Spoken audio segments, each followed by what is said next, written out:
선관위가 어떤 정당과 결탁해가지고 선거를 조작하고 부정을 저질렀다. 충분히 가능한 시나리오다라는 거죠. 반갑습니다. 김영현TV입니다. 대한민국 발칵 뒤집게 만드는 선관위가 있죠.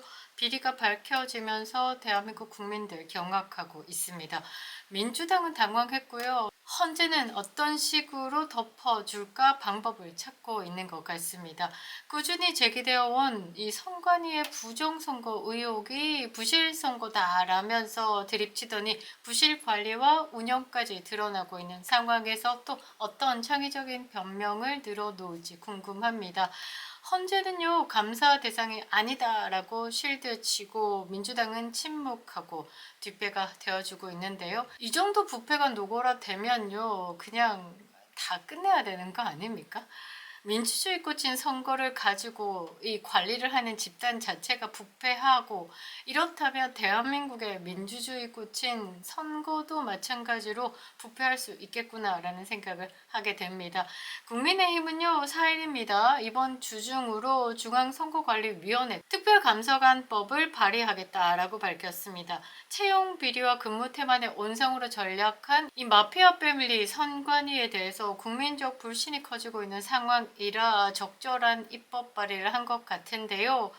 그동안 안 하고 뭐 했습니까? 국민의힘도 별다르지 않을 것 같은데요. 김세환 전 사무총장이 통한 정치권이 어디 야권뿐이겠습니까? 저는 여야 가리지 않았다라고 보고요. 결론을 내려보면요. 대한민국의 선관위가 부패한 만큼 정치권도 함께 부패했다라는 겁니다. 이 모든 부패는 한 번에 정리가 돼야 되는 겁니다. 윤석열 대통령 복귀에 희망을 걸어보겠습니다. 영상 시작하겠습니다. 구독과 좋아요 버튼 꼭 눌러주시고요. 끝까지 시청 부탁드리겠습니다. 큰 힘이 되고 있습니다.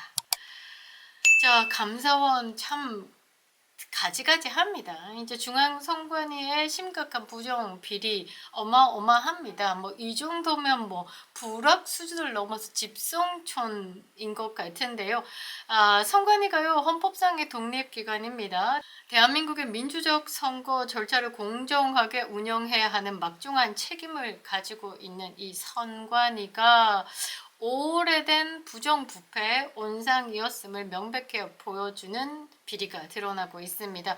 특히요, 이 채용 비리, 이거는 좀 심각합니다. 조직적으로 부정행위를 했다라는 것에 국민적 분노와 실망이 아니갈 수 없는데요. 이러한 상황 속에 민주당은 선관위에 대한 감사를 막으려고 입법을 시도하고 있고, 정치권과 선관위 그리고 헌법재판소 간의 유착 의혹이 더욱 짙어지고 있는 상황입니다.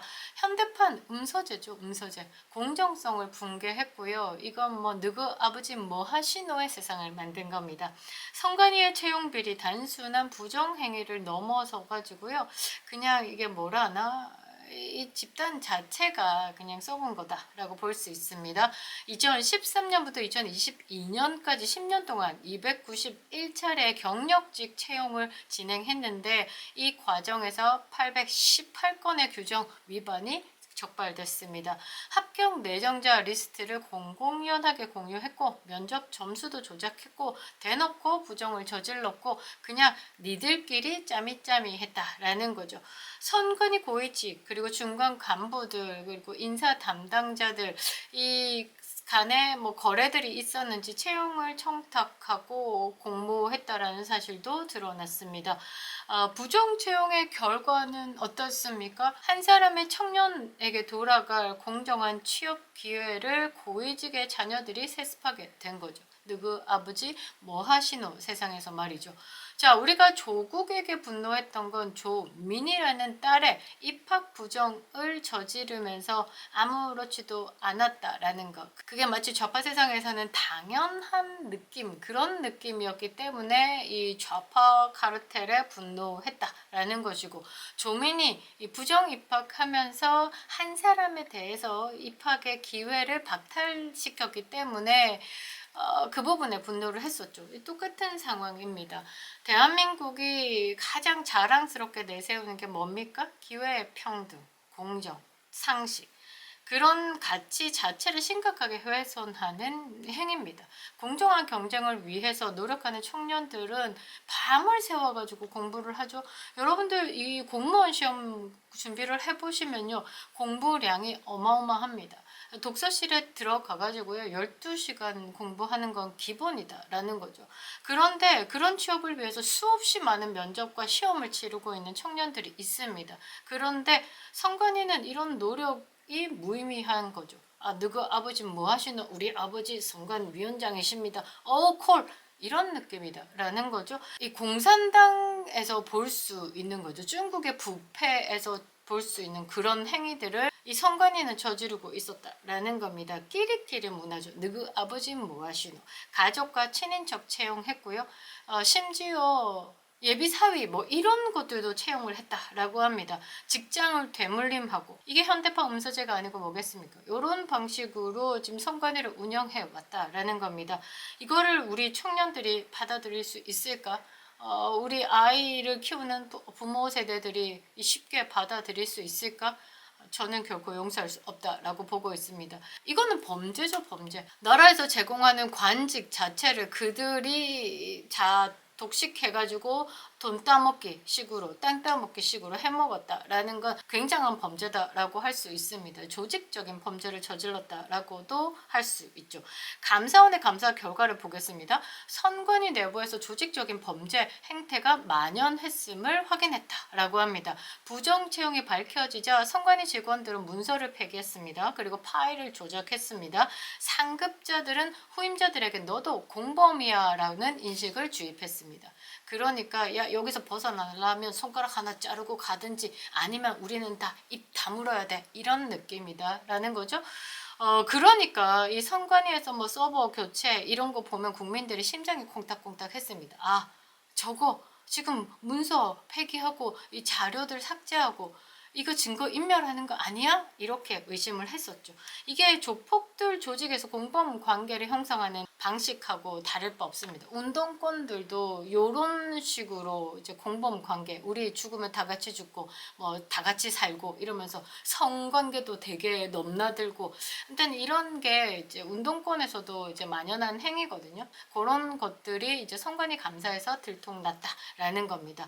부정채용 수법이 사실상 매뉴얼처럼 공유되었다라고 감사원이 발표를 해서 더욱 충격적입니다. 선관위 고위직들은요.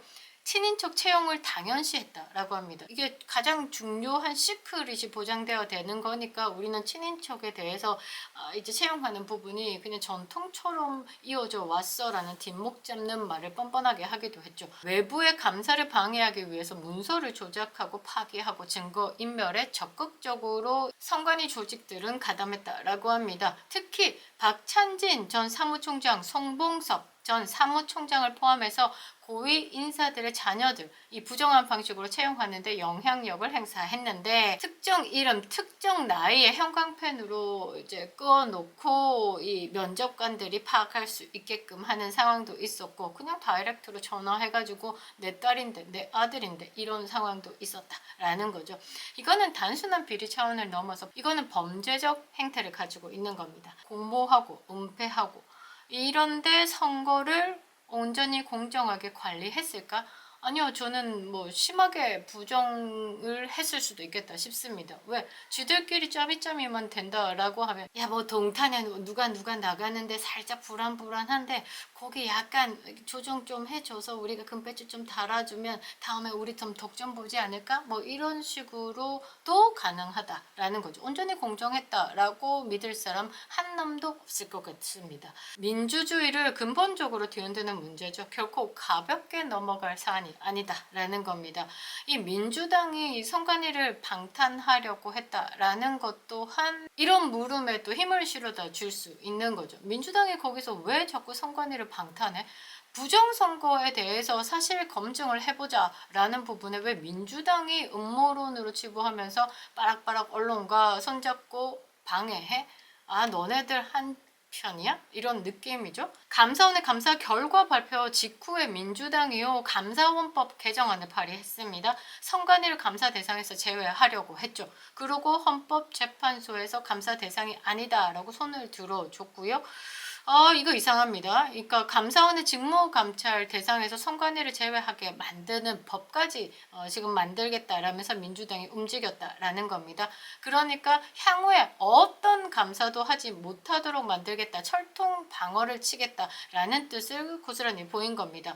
그리고 지난주에 금요일이죠. 국회 행정안전위원회 차원에서 선관위 비리 감사를 위한 현안 질의를 제안했지만 민주당이 안 된다라고 거절했습니다.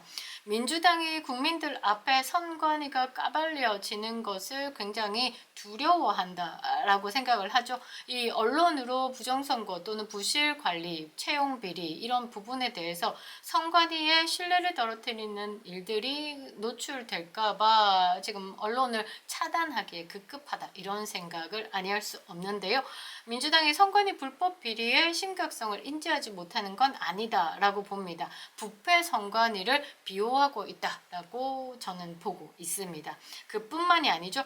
국회는요, 과거에 최소 11차례 정도 선관위의 가족 채용 관련 통계를 요구했습니다. 근데 선관위가 뭐라고 했냐면 가족관계 정보를 별도로 관리하지 않는다라고 거부를 해왔는데 2022년 4월까지도 이 자료를 업데이트하면서 관리해왔다고 합니다. 어떤 자료냐 딱 보니까 부모와 자녀 관계, 직원 현황표가 있었다라고 합니다. 그러니까 아버지 이재명, 아들 이동호 이런 식으로 정리를 딱 해가지고 선관위에서 관리하는 리스트가 있었다라는 겁니다. 그리고 그 자료를 계속 업데이트하면서 관리를 했다라는 거죠. 그러니까 이게 명백한 허위 답변을 국회에 제출을 한 겁니다. 국회 입법부인데 이렇게 법을 가볍게 여겼다라는 거죠. 국회를 기만한 행위입니다. 맨날 첫날 민주당이 국회를 기만했다라면서 국무위원을 탄핵하고 자빠졌었죠. 그거를 29번. 그리고 지금 40여 개 임명 안 한다고 최상목 대댕에게 국회를 무시하냐라는 발언하면서 30번째 탄핵을 예고하고 있죠. 그런데 이 선관위의 행위에는 입을 닫고 있습니다. 국민의힘은요, 이거 법적 책임을 묻겠다라고 엄포를 때렸습니다. 민주당은요, 만일에 국민의힘에 관련된 어떤 사건이다라면 즉각 국정조사하자, 특검 추진하자 난리 부르스를 펴죠. 그런데 무안공항 참사 같은 경우도 지금 조용합니다. 이태원 참사 어떻게 나라를 흔들었습니까? 이 대가리 안테나 꽂고 북한 지령받고 거기에서 오다 내려진 문구 가지고 전국을 시끄럽게 만들고 흰 소복 입고 울고 자빠지고 난리를 부렸었죠. 그런데 무안공항 참사는 조용합니다. 그리고 선관위 같은 경우도 조용합니다. 이거는 다시 돌아와 생각해보면 민주당과 연루된 사건이다라고도 해석이 가능한 부분이죠. 오히려 감사 기능을 무력화시키면서 입법으로 이 선관위를 보호하겠다라고 나서는 민주당, 그리고 헌법재판소는 아예 이 감사원의 감사의 대상이 아니다라면서 감사원을 실드 쳤습니다. 그러니까 딱 보면 민주당 이코르 선관위 이코르 헌법재판소다라고 볼 수 있겠죠. 야, 민주당이 감사원법 개정해가지고 발의한 시점에 헌법재판소가 감사원의 선관위 감사가 위헌이라는 판결을 내린 직후였다는 점 여러분들이 봐도 이게 사전에 조율했을 가능성을 의심하지 않을 수 없는 거죠. 대박입니다. 그러니까 헌법재판소와 민주당이 짜미짜미 한다라는 게 얼추 맞아떨어질 수도 있다라는 거죠. 국민의 과반이 부정선거에 대한 의혹을 가지고 있는 부분에 선관위가 자유로울 수 있을까요? 아니요. 저는 자유로울 수 없다라고 봅니다. 선관위의 비리는 단순한 채용 비리 요거를 넘어서는 문제죠. 그런데 이렇게 조직적인 비리에 연루되었다라는 건 과거의 선거가 과연 공정했을까라는 의문을 안 가질 수 없고요. 형상기업종이다라고 개드립치던 선관위 뭔가의 자신들의 부정과 이런 부분을 가리기 위해서 제대로 거짓말을 하고 있다라고도 볼 수 있겠죠. 세상에 형상보건기업종의를 이야기를 합니다.